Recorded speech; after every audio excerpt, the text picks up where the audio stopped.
बिस्मिल्लाहिर्रहमानिर्रहीम। इय्याका नअबुदु व इय्याका नस्तईन।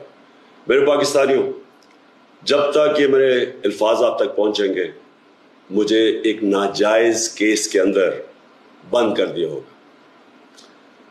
इससे एक चीज आप सबको वाज़ेह हो जानी चाहिए कि पाकिस्तान में जो फंडामेंटल राइट्स हैं, जो हमारे आइन हमें हुकूक देता है, जो जमहूरियत है, वो दफन हो चुकी है।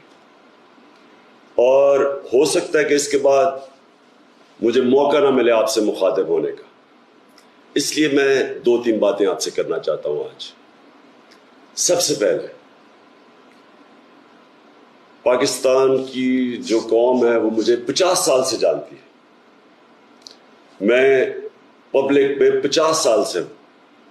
कभी मैंने ना पाकिस्तान के आइन के खिलाफ किया हूं, ना मैंने कभी पाकिस्तान का कानून तोड़ा है। और मेरी हमेशा, जब से सियासत में आया, मेरी हमेशा कोशिश हुई कि मैं जो भी अपनी जद्दोजहद करूं वो पुरअमन करूं, आइन जो मुझे हक देता है पुरअमन एहतजाज का, उसके बीच में रह के करूं। आज ये जो किया जा रहा है, ये इसलिए नहीं किया जा रहा कि मैंने कोई कानून तोड़ा है, ये सिर्फ इसलिए किया जा रहा है कि ये चाहते हैं कि मैं जो हकीकी आज़ादी की तहरीक है, इससे पीछे हटूं। और ये इसलिए किया जा रहा है कि ये करप्ट चोरों का टोला, इंपोर्टेड हुकूमत जो हमारे ऊपर मुसल्लत की गई है, ये चाहते हैं कि मैं उसको कबूल कर लूं। मैं आज आप सबसे अपील कर रहा हूं कि आपको अपने हकूक के लिए, अपनी हकीकी आज़ादी के लिए सबको निकलना पड़ेगा।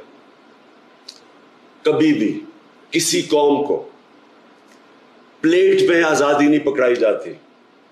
आज़ादी के लिए जद्दोजहद करनी पड़ती है, जहाद करनी पड़ती है, मेहनत करनी पड़ती है, और वही कौम फिर उसको अल्लाह तोहफा देता है आज़ादी का।